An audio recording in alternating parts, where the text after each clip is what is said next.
Good evening, everybody. Welcome along to this edition of SportsView on Monday, the 12th of August, 2024. My goodness me, the year is flying. Good evening, Joe Waters, and welcome.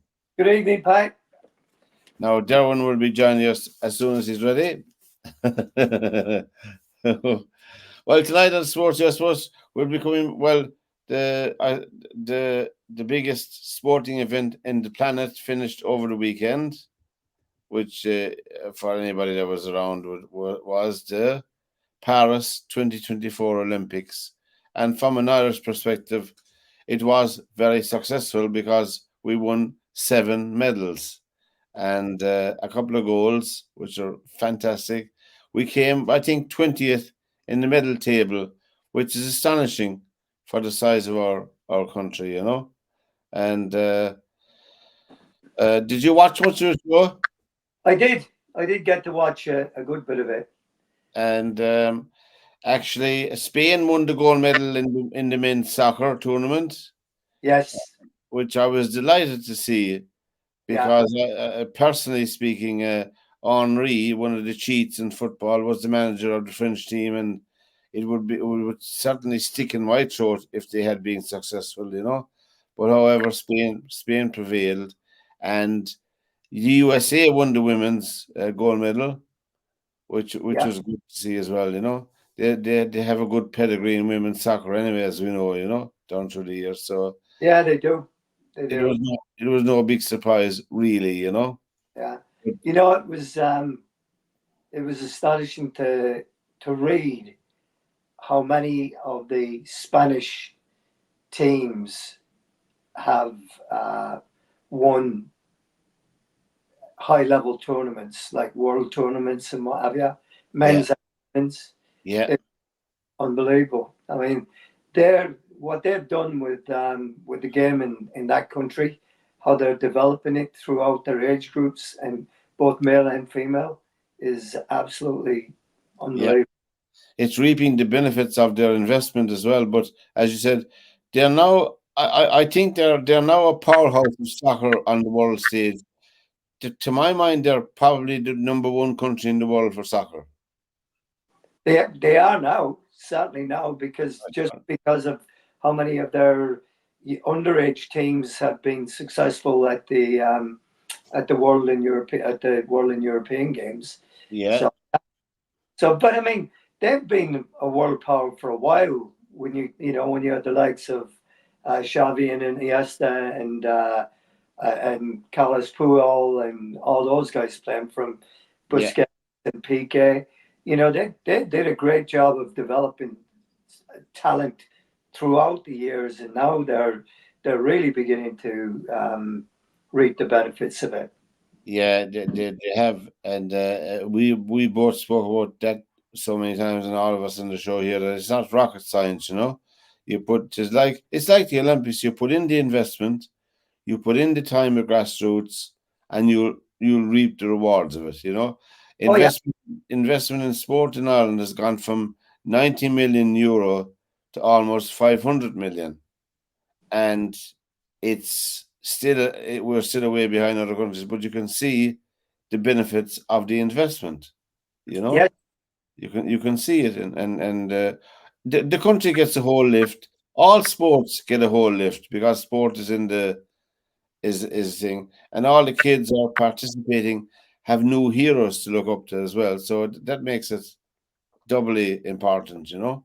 But it makes it hugely important. I go back to my time, you know, in 1966 when England won the World Cup. Yeah. And it was the first time we were able to actually watch games live. Yeah. And I remember, you know, it's in the summer, obviously, so we had the bright nights. As soon as the game finished, we were all out in the street and we had new names because for the first time we're hearing about the likes of Eusebio and guys like that. Yeah. Pele, you know, we knew a little bit about, but then all these other guys and then the English guys. And it was like we're all on the street afterwards playing and trying to emulate what these guys were doing.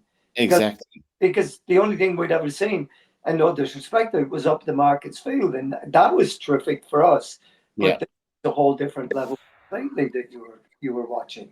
Yeah, I mean that's my first memory. Obviously, was the '66 World Cup on the global stage, and of course the floodgates opened after that. With the advent of color television, by the Yeah, time the 1970 World Cup came around, it was in glorious color, so to speak. right. So we had a whole new years. But over the weekend, Joe, we had the Charity Shield over the weekend. I saw a bit of it. I didn't see much of it. I was watching the. I tell you, I saw most of them. I saw 90% of Leeds United and Portsmouth Oh, okay. in Ellen Road, and Portsmouth are back up for the first time in 12 years, I think, or something. They're up to the championship, and it was nice to see teams like that coming back up and making a name. But I mean, obviously, it was a game that Portsmouth were 3-1 up in it, and it came back to three. It finished 3-all. But Leeds were playing at home, and so therefore, it was 2 points dropped for Leeds. And but it was nice to see it. Big crowds the whole lot and packed. But Man City won the Charity Shield in a penalty shootout. And Man United are beginning their Premiership on Friday night at 8 o'clock against Fulham. So we'll see. There's always optimism in Man United. I must say they're a brilliant club for optimism. And they started the year before the ball is kicked. And I was listening to a discussion on one of the sports programs, and none of the four people put Man United in the top four this year. Well, they might. I think they might be surprised. They've signed some good players. They've got Yeah, some good young ones coming through. yeah, Uh, and I think that you'll find that there's going to be a change of attitude around the club, um, with the yeah. people that they've brought in, and with the new coaching staff as well. You might be surprised Yeah, at well, what. I think they will anyway, and I think one team that I think that could be the danger to a lot of people, including City, is Chelsea. And there's no talk about Chelsea. Now I know they bought Neto from Wolves Right.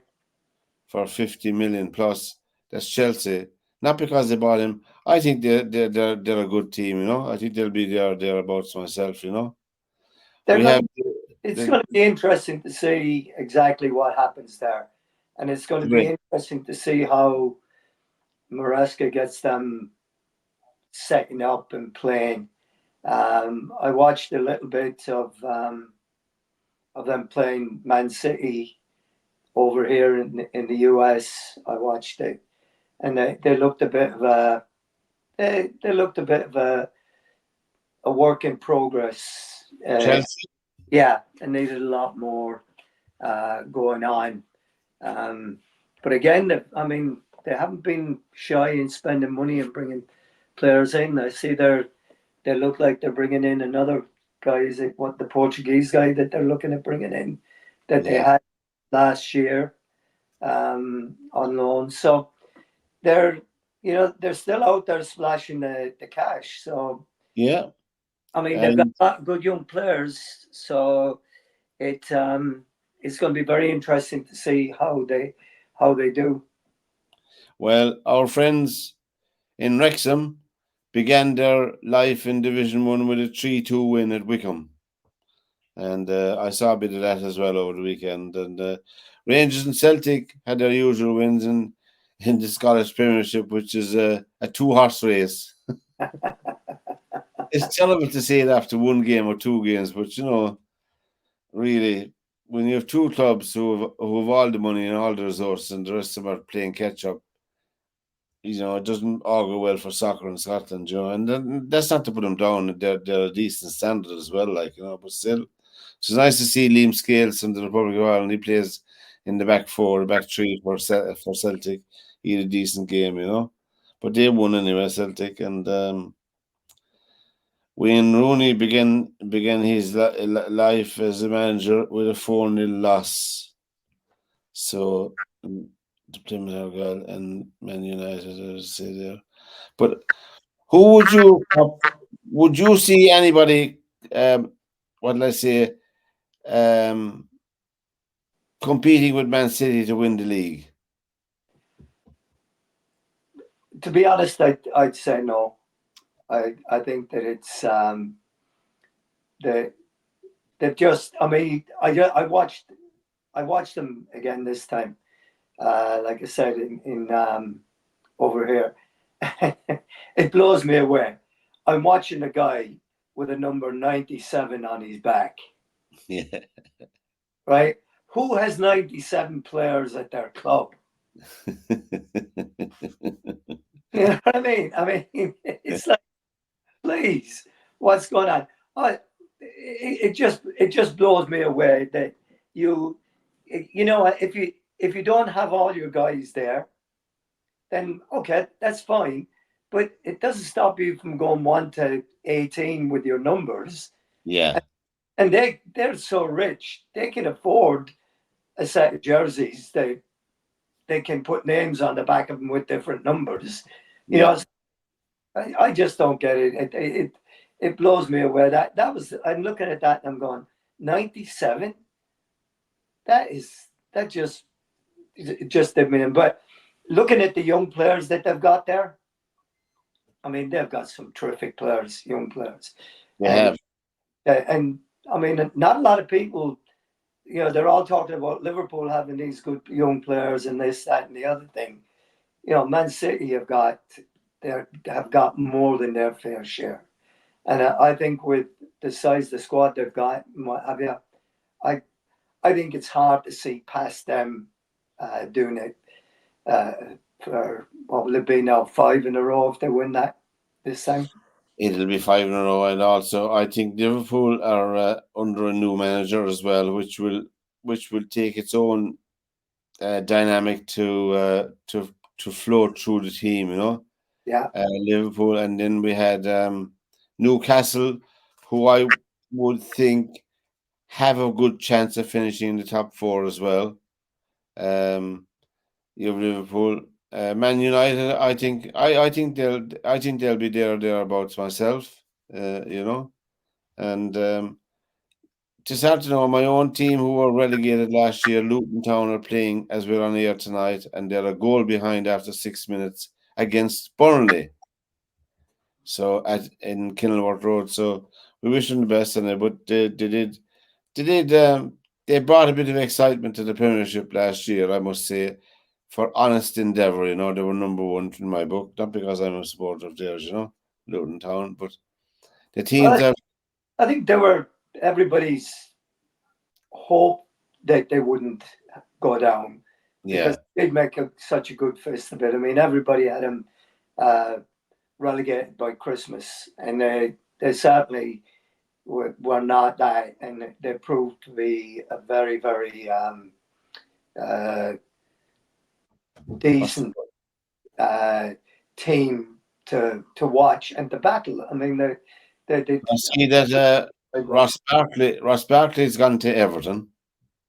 he's gone back to Everton. Okay, Yeah, and hopefully, I don't know. He's a big loss to Luton. yeah.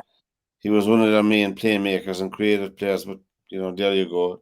You know, you have to go where you wanted, I suppose. But I of the teams that came up to the Premiership, you had Southampton and Leicester City and Ipswich.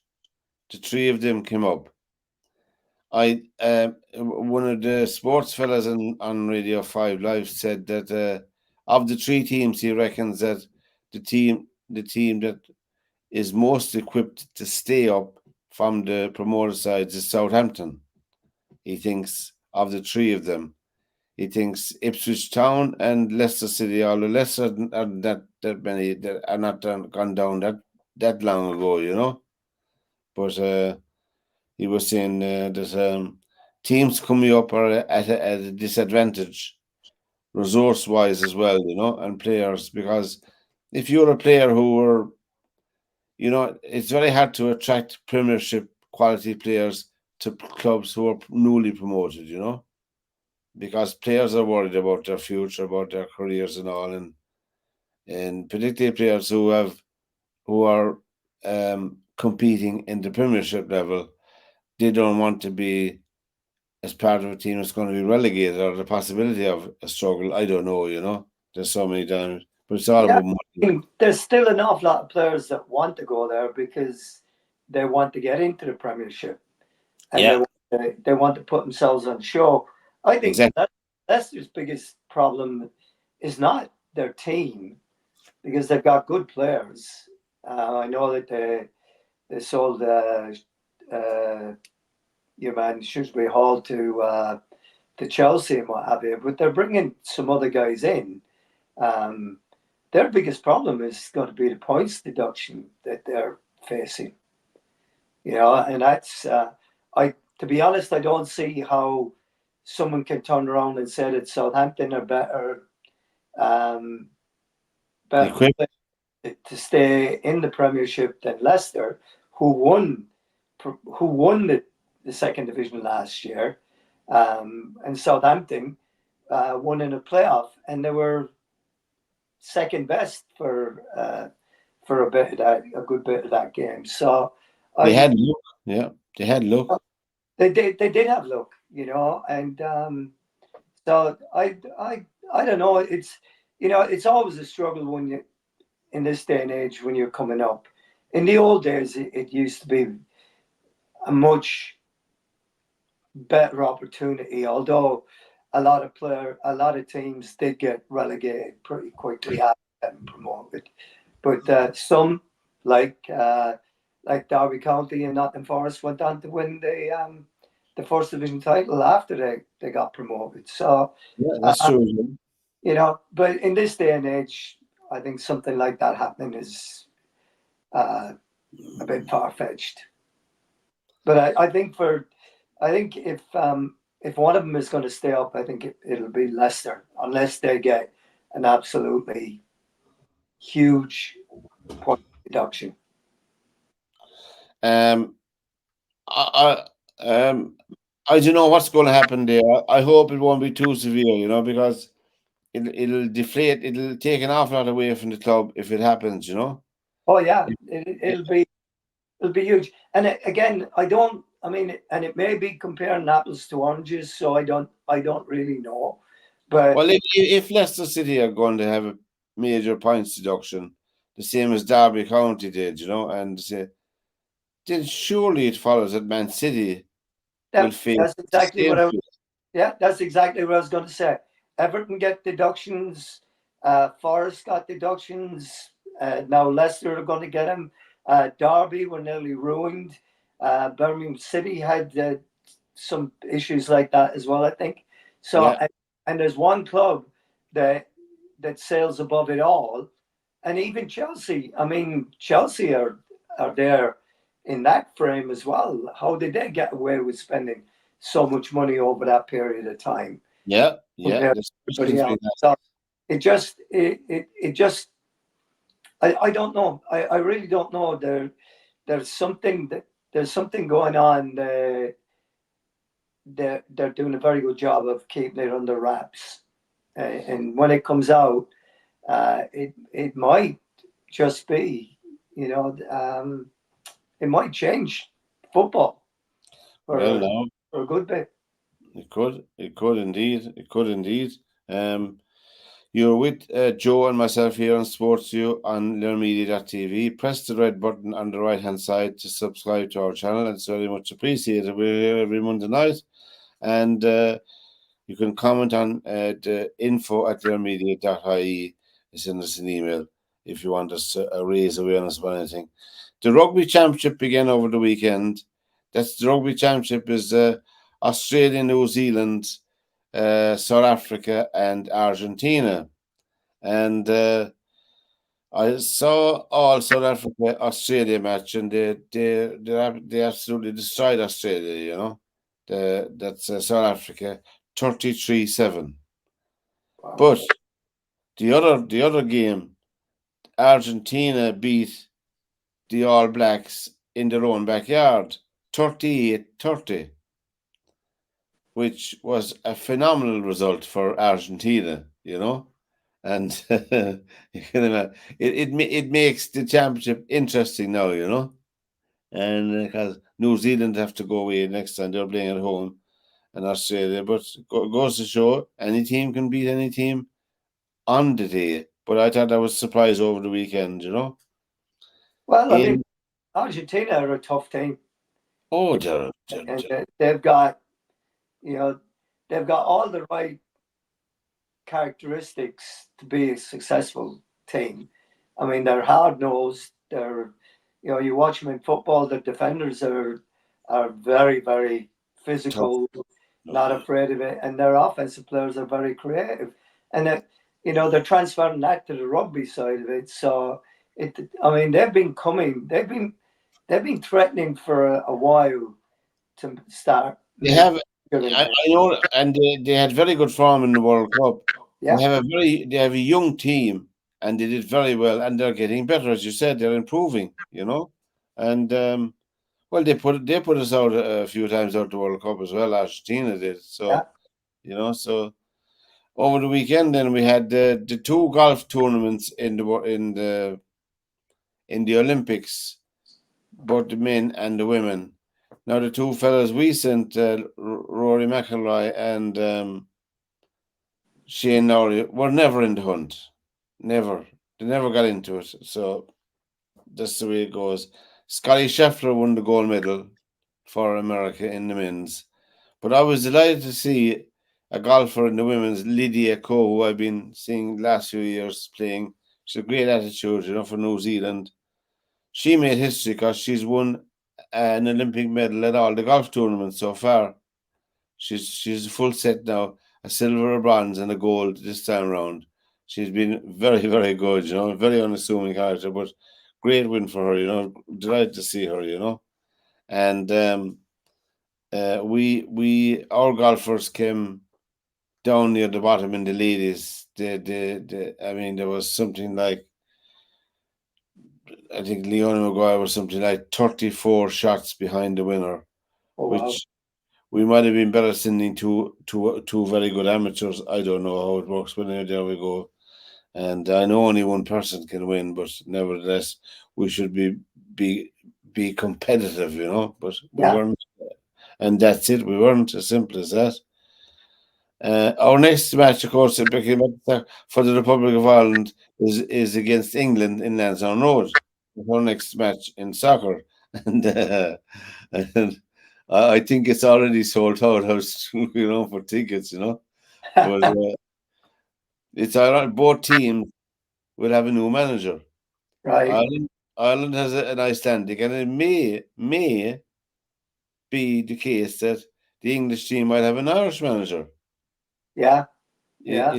It's looking like it. You know, he's just serious socks going on behind the scenes. So we could have an Irish manager and Lansdowne Road managing the English team. You know, it'd be so funny. You know, in the golf in the Wyndham Championship that was played over the weekend, Aaron Rye, he had a good win and -18. He won $1.5 million for himself. So he had a good few top fives and top tens, but he came good anyway over the weekend. And Seamus Power for Ireland, we finished in 26th place. He got $56,000 for his weekend's work, so he'll be all right going back to Waterford. He'll be able Yeah. to buy a few drinks for the lads for the weekend. But then another highlight for me, Joe, in the Olympics was I was absolutely delighted to see Djokovic winning the gold medal Yes. in tennis. I mean, here's a man who has nothing to prove to anybody in tennis, nothing to prove to anyone anymore, but he was missing that gold medal. And you could see from the very first round in Paris, he was so clued in to the thing, you know, that it would be supreme effort to beat him. He dropped no set up to the final. He won all his matches in straight sets. And he met the number one golden boy, Carlos Alcaraz, in the final. And I even thought myself that he would probably win it, you know, because there's 16 years between them. Right. No, there's a lot of years. But it's the old dog for the hard road, Joe. How often did we see that? How often did we Oh see yeah. that?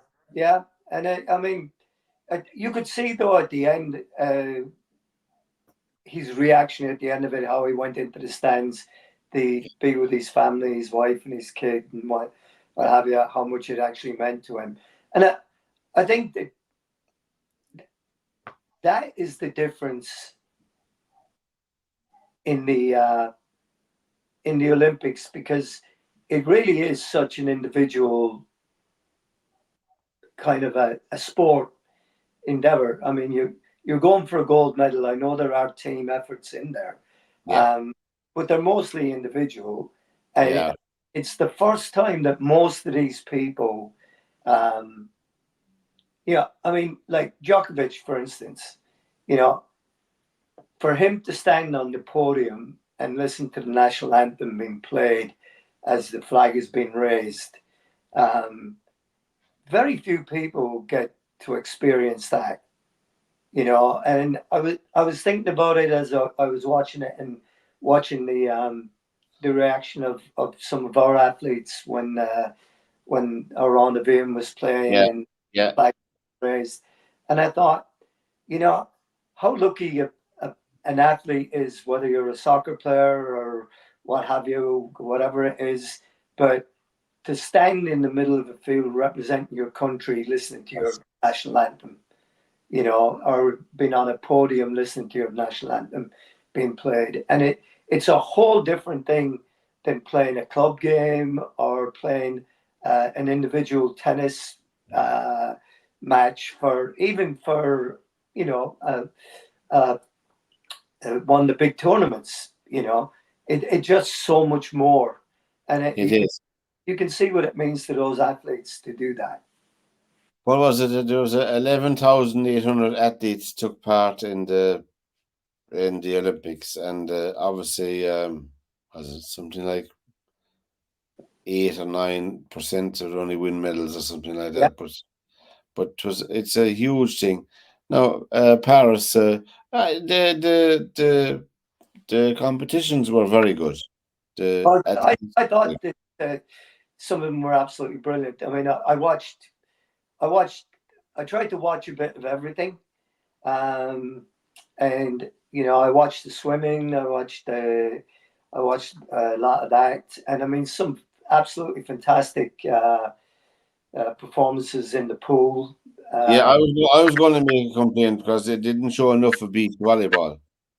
yeah, well, it's funny, because I was over here and I'm watching in America, right? And you get different perspectives from different countries, because Yes. I also watch Canadian Broadcasting Corporation. I watch some of theirs, and of course, they have a lot of their athletes on it and what have you. So Yeah. you switch between the channels. But I managed to see a lot of the beach volleyball. I managed to see a lot of the volleyball, um, Yeah. basketball there as well. We saw a ton of the track stuff. Uh, America won the both basketballs, didn't they? Yes, they did. Yeah, yeah. Yeah, The women won a tight one. they did. They did.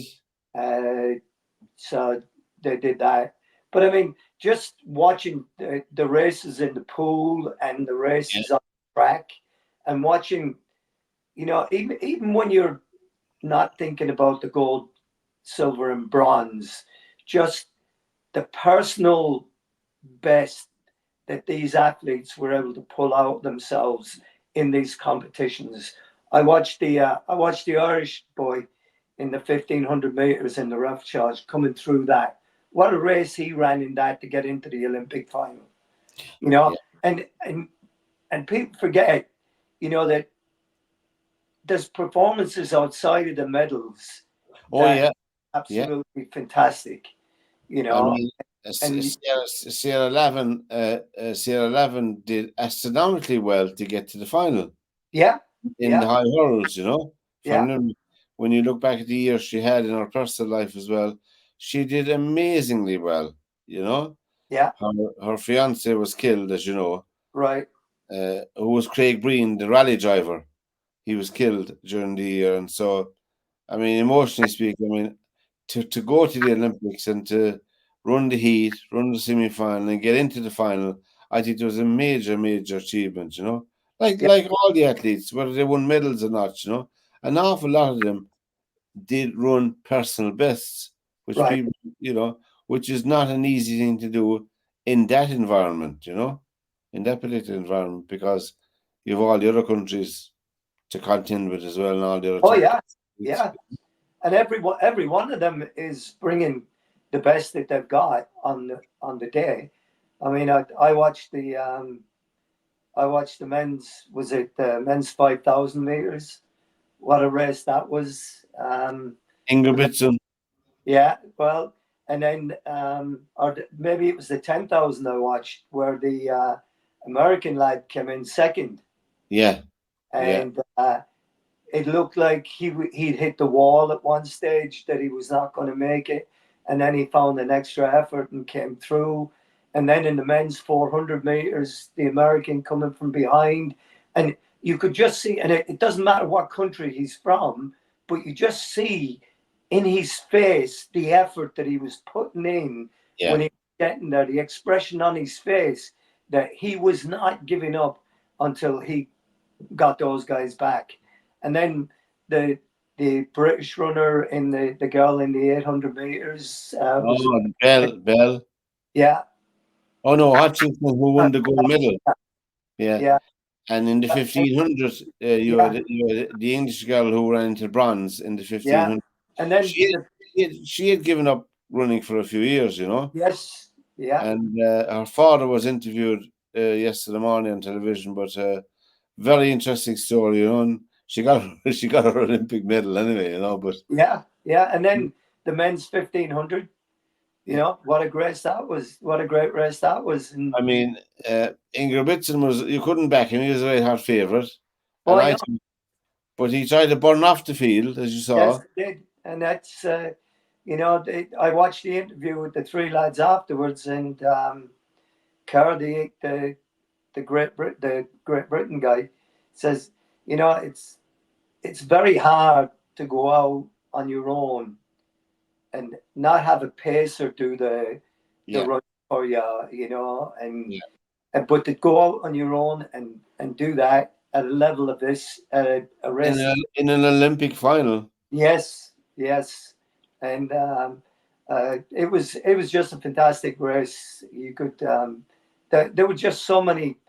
Well, that's why I was delighted to see him winning his medal in the 5,000 meters. Right, right, Ingebrigtsen, he didn't make the same mistake. He stayed back in the pack, paced himself, and bang, yeah, he was able to go in yeah. the end. He And won then it very well. I got a whole new level of respect for him because Yeah, I'd watched him a little bit prior to this, and he looked very arrogant and aloof and what have you. yeah, Uh, but the very first thing he said after the race was over, he said, "I've got to congratulate the three men that won there," and he named them off. And he said that they ran a better race than me today. They outwitted me in this yeah, race. yeah, And I thought, wow, that's very sporting. Um, Normally, he's a guy that makes excuses and tries to, yeah. do that. But no, he was great. So I was happy to see him pull it back in the other race. Well, I was confident that he'd win a medal in the 5,000 anyway, because he's Yeah, very good. He's very good, and obviously then he had learned his lesson from the 1500s, and anyway, I'm afraid my team, Joe, Luton Town, are losing 2-0 now at home. oh, And one Burnley relegated as well. so who's the Burnley manager now? I don't know who's there now. I don't think I even heard who got the job, because But Bellamy didn't get the job, did he? who? Bellamy. I don't think so, but I couldn't be sure of that, no. I I couldn't thought be I sure. saw that he was kind of one of the favourites, maybe, for the Welsh job after We'll Rob. have we'll have that information for our viewers next Monday night. We'll have the full lowdown, because by the time we're back on air next Monday, there'll be a full set of Premiership games over and done with. Starting Friday night with Man United and Fulham. I mean, the Fulham are a tough team. Well, the signings they've been making. Yeah, Did they get McTominay from Man United in the finish? Did they sign him? I think they did. I think So they he's got. got McTominay. They got Rowe from Arsenal. Yeah, Smith Rowe from Arsenal. Who else did they get? He's been pretty busy in the transfer market, Marco Silva. yeah. He's a good manager. He is a good manager, and he had a good team last year. He did. It they just didn't have enough, I don't think, in the squad. So it looks like they're trying to put that right this year. So it'll be very. I'd be interested to see how they might do this year. I think Brentford will struggle. You They know, they it may that might be a good call actually because they've done so well for so long. They've punched above their weight for so they long. have. Notts Forest are another team that'll be hovering as well. You know, Yeah, and it's very hard to maintain and keep finding those gems that are that they had been finding from the Scandinavian countries and what have you. and Uh, Phil Foden got a new nickname after the Euros.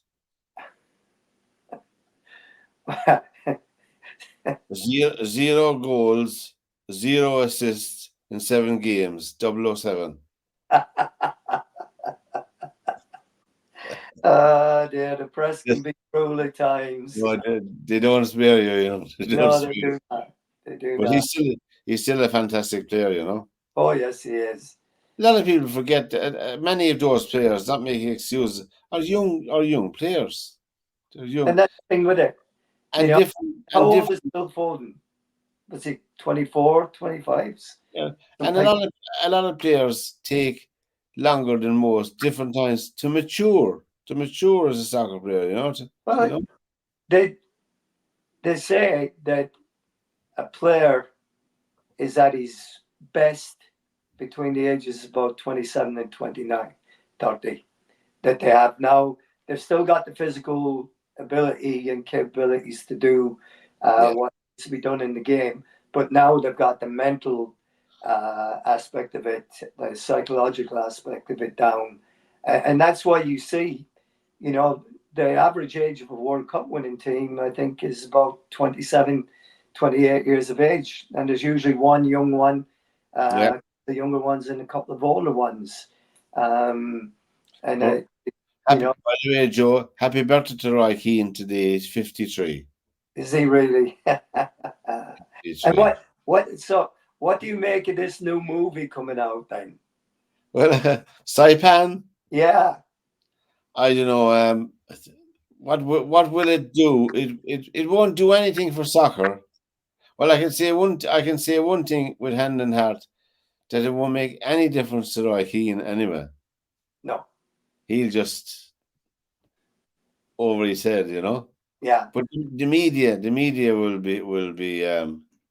make hay out of it. I think. I don't know. You uh, know. yeah. I mean, everyone. I mean, I'm everyone. writing. I'm writing a book, Joe, in my old age, Yeah, and the book is called.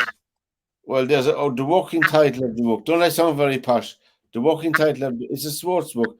The the working title is Forgotten in that, and it's about a heavyweight boxer who came along after the Marciano era, you know, Rocky Marciano era, and before Cassius Clay in that era. And to my mind, and it's a lot of boxing experts, he's considered definitely in the top 10. Some of the experts put him in the top 3 of all time heavyweights, and that's Charles Sonny Liston.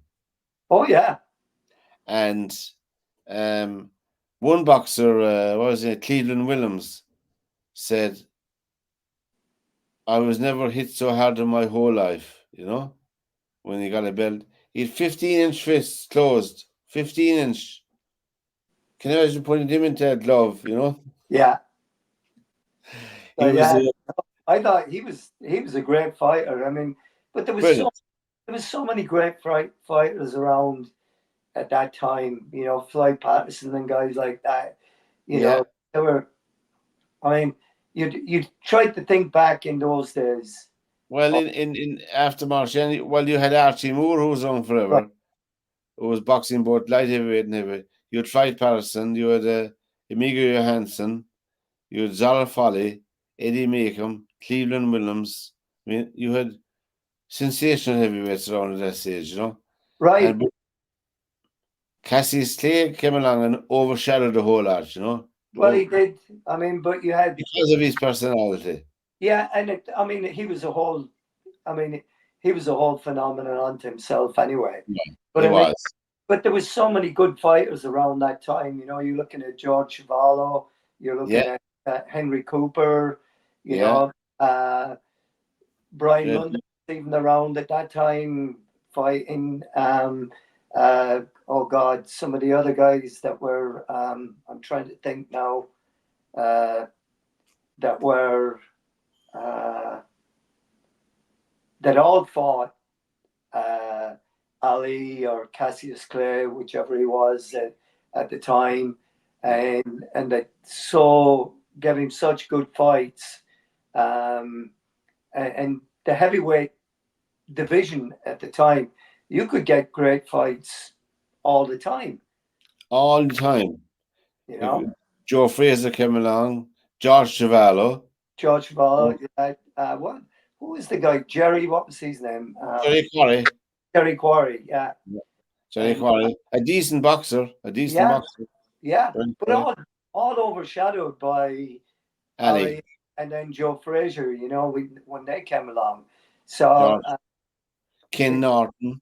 Ken Norton, yeah, another one, Great yeah, heavyweight. yeah. Um, and you had, yeah, Ken Norton. You had, who else?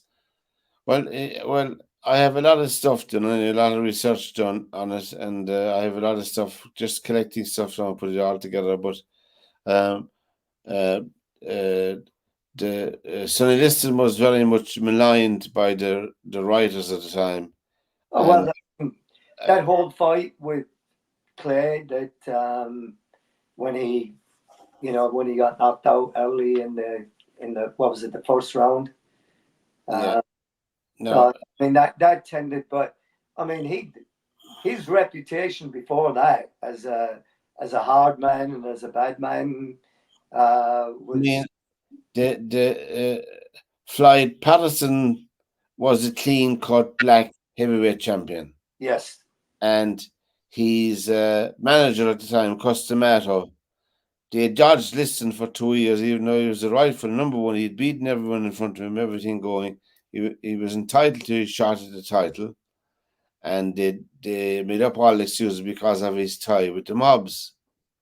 But Costamato lost his license for a few years because of his own uh, truck with the mob as well. You know, people forget that, and ah, so I never read that about him. so when that came out, the thing subsided a bit, and Liston got his shot at the title for Floyd Patterson. But Liston, of course, is his own worst enemy. He was always in trouble with the law, but he had an absolute horrific upbringing. I mean, he was his father was a sharecropper, and he had 13 children, and his wife died young, so he married again, and he had 12 more children with his new wife. So he had told his father he had told of 25 children altogether. You know, I don't say they all lived in the one house. I'm not saying that. I'm just saying that. And then eventually, the wife and a couple of children went off to St. Louis to try and make a scotch a living, because huge challenging times in the United States at the time. You know, Oh yeah, people had nothing. Literally, they had nothing. But Sonny Liston, he said, the only thing I ever got from my dad was a good whipping, which left him scarred for life, both physical scars, which you could see from the belting he got, and mental. the emotional and mental thing. But he wound up in prison, and that's where he took up boxing, you know, in prison. But anyway, but I think he died in 1971, and some people didn't know where he was born, and there was no birth certificates in Arkansas issued at the time. They didn't start issuing birth certificates in the state till 1965. So he was born in either 1928, 1930, or 1932, you know. People have settled on 1930 for him, you know, it's better. But there's no proof, you No. know. So just, but that happened an awful lot of people, particularly black people who were born into slavery, or there was no proper records kept of them. But when you look at his life, when you look at what he had to overcome, Yes. I mean, it was just horrific altogether, you know. He was nearly as disadvantaged as Jack Johnson was, you know, way back at the turn of the century, you know, in contrast to them. But it was always something I wanted to do. So I'll be doing that down in between. So anybody who's looking at this sports, if you have any photographs or stories on Sunny Liston, and you have an email there, info@learmedia.ie, you can send them on to me, and I'll certainly will mind them and copy them and send them back to you. So there we go now. And you never know, Joe. Yeah. We might. Maybe watch the movie of that one there. Has anybody ever made a movie about him? There's one or two documentaries made on this, and I'll be looking them up now later on, find out, you know. But there's something I was thinking over the last couple of months, you know, to do something to keep myself busy, Yeah. busy. That's what it is, all about that, you know. But anyway, so now we better name our top four for the week that's in it. Starting next weekend, Joe, you better name your top four there for the Premiership. For the top four, I'm trying to think who might come out of the pack. Arsenal could win it. You know, I mean they could, but I think you got to look at the last couple of seasons, right? In that Arsenal got off the flyer in both those seasons, and City eventually hauled them back in, reeled them back in, and took it. I don't know that Arsenal have got the consistency to win the whole thing. I'm trying to think of somebody that is going to really challenge City. Liverpool might with this new guy. He seems to have them kind of, but Yeah. but you're looking at preseason, and preseason is never a real indicator of what happened. I mean, City went to America on tour, and they had 14. They're without 14 their first team squad. You know, because they all played in the Euros, Yeah. or you know, so it's so I think you're looking at City, you're looking at probably Liverpool, Arsenal, and I think United. I think in second, third, and fourth could go between any of those three. I think. Okay. I think United are going to be better than people think. So you the I two don't man. see I don't see Newcastle being up there just because the size of their squad. I don't think they have enough quality and depth in their squad.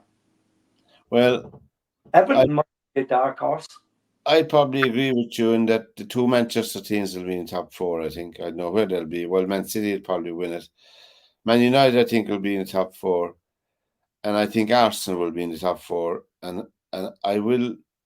I'll stick my neck out and say Chelsea. Okay, I think Spurs might be the ones that may give it a better run this time. Right. I think they might do, but but I think that there's 7 or 8 teams that will. So you're looking at the two Manchester teams. You're looking at Liverpool, Arsenal, Spurs, I think Chelsea, I agree with you. Newcastle will be there. I think Everton might surprise a few people this year. Fulham might surprise a few people. I'm trying to think of anybody else that might be there that might jump into it and get involved. I don't see any of the promoted teams making a difference in the top half of it, really. Brighton, but Brighton went through a little bit of a downside last year, and It. they've sold a lot of players, and maybe they'll be a bit of a struggle this year. They've lost their manager as well, Yeah. so um, they they just seem to cash in and get move on a lot of players with no one to really replace them. Yeah. You know, That's a downer for them. Yeah. yeah. You So heard it here first, lads. You heard it here, our top four, and we won't be asking you to put any money on it. And if you do, don't blame us. We won't take the blame for it at all. So, from Joe Waters and myself, we've come to the end of another sports program. We hope you enjoyed it, and we hope you keep watching. And we thanks to all the people that tune in and watch the program when it goes up on our channel and all the platforms. It's very much appreciated. As I said, our email is on if you want to get in contact with us. So, Joe, until we meet again next Monday night, take care and have good sport. Okay, Joe? take care, Pat. Bye bye.